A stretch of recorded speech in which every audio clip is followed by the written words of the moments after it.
In today's video, I'll show you on how you can add the PETG filament to Creality Print Slicer. Now, it's extremely simple to do this.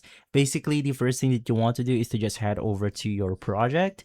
Now, you will only be able to add the PETG filament if your printer supports it. So if that's not the case, you want to navigate through the printer section. In my case, I'm using the Creality K1 SE 0.4 nozzle.